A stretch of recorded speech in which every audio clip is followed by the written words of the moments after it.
Hey, lovely writers. Welcome to the Writing Power Lesson videos.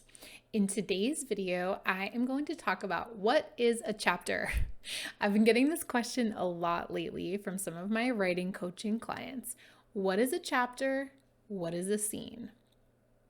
A scene is smaller building blocks that may make up a chapter. Sometimes a chapter is one long giant scene. Sometimes a chapter is made up of like 2 or 3 or 4 or 5 scenes, right? A scene is not backstory. A scene is where you're putting a character in a particular place at a particular time. You're showing the reader the action like in real time. If you move to a different place or you fast forward in time or you do a flashback, that is considered a different scene. Another building block of a chapter is narration, sometimes also called summary. So summary or narration are the telling part of a book. So people often say, show, don't tell, and that's true. You do want to have scenes where you're showing. You also need to have narration where you're telling because otherwise it's going to get boring and it's just going to be too much scene. So in a chapter, you want to usually have some balance of scene versus narration. You want to have a balance of showing versus telling.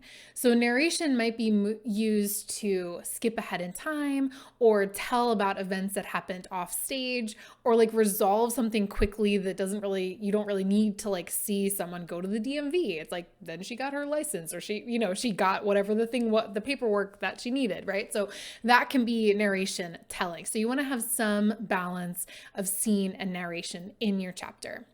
So now what is a chapter and how do you decide what goes into a chapter?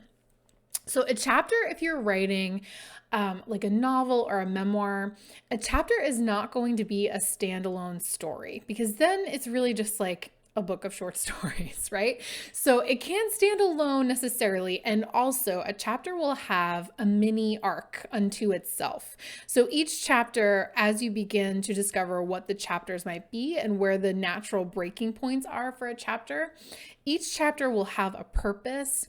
The scenes and stories in that chapter kind of hang together under like, the heroine of the novel is uncovering a secret, right? Or if it's a memoir, it might be like stories from your 3rd grade year or like significant stories from when you turned 8, right? So it doesn't have to be that specific, and that could be a starting place for thinking about a chapter.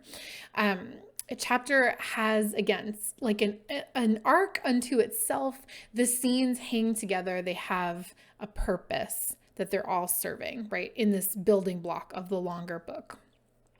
Let's talk about length. The length of your chapters will make your book feel different, right? So a novel with all short chapters is going to feel very different than a novel that has much longer chapters. Chapter length also affects pacing, right? So shorter chapters make the pacing feel quicker. So sometimes if you're at the climax of a book, you might have shorter chapters where you're kind of trying to build the reader's anticipation, that feeling of like, oh my gosh, what's going to happen next, right? Shorter chapters tend to give that feeling. That said, I tend to see this trend lately, especially in creative nonfiction, so memoirs or like self-help books, where people who have written a lot in the online space, so people who have written a lot of blog posts, a lot of social media posts, tend to write like chapters that are very short, like 1,000 words or less, 1,000, 1,500 words, and they feel like a blog post. Like they don't feel like a book chapter, right? So I usually press those writers into expanding and like adding more substance and more meat to the piece that they're writing, right? To make the chapter feel more like a chapter and less like a blog post. So look for places where you can combine, if you have like a bunch of like very short chapters that are just like a couple of pages each, how can you combine, how can you like knit them together to make a larger point? And on the other end of the spectrum, you don't want a chapter to be too long, right? So when chapters get to be like 30, 40, 50 pages, it's probably too long, and you probably want to be looking for a place to cut or segment into 2 or more chapters.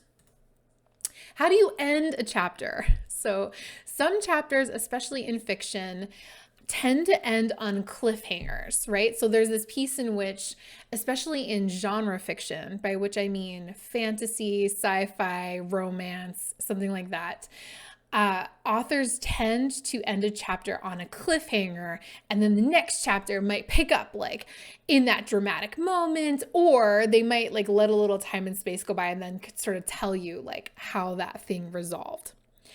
I would say more often in like literary fiction, contemporary fiction, it's less common to use the cliffhanger ending. Certainly some authors do, but it's more common to like wrap up the chapter with an ending to that particular like mini story.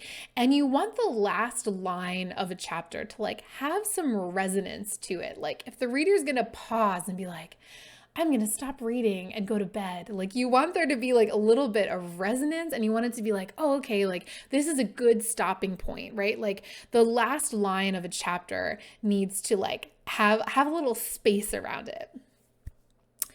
The last thing that I want to say is there's a little bit of this like ineffable quality to a chapter, right? So there's this sixth sense that you get from being a reader. Like, so I've read thousands of books like in my life, and there's just a sense that you can get from that much reading where you're like, oh, this is a perfect place to end a chapter, right? There's just like a sense that you have. So, and also some writers tend to plot out their chapters ahead of time. So they're going to be like, oh, this is going to be a chapter where I want to make sure my characters accomplish this, this, and this. They might make themselves some bullet points that then turn into scenes like, so they might have like a few, these are like some of the plot points I need to move through. These are some of the scenes I'm going to have. And then they like wrap it up, and it sort of like all hangs together under a particular theme or purpose that the author is trying to accomplish in that chapter. So if you're struggling a little bit with chaptering and figuring out where to do chapter breaks, how to end your chapters, pull out a couple of novels or memoirs, whatever style of book you're writing, self-help books, etc., and like look at how those writers are ending chapters. How long are their chapters? Do they have chapter titles? How do they begin? How do they end? How many scenes do they have? How much narration do they have? Like literally just like flip through a book that you've read preferably more than once, or a book that you know well or read recently, and just sort of like study some of those questions. Let me know in the comments below if you have any other questions about chaptering, and I will see you next time for writing power lesson videos with Brooke Adams Law.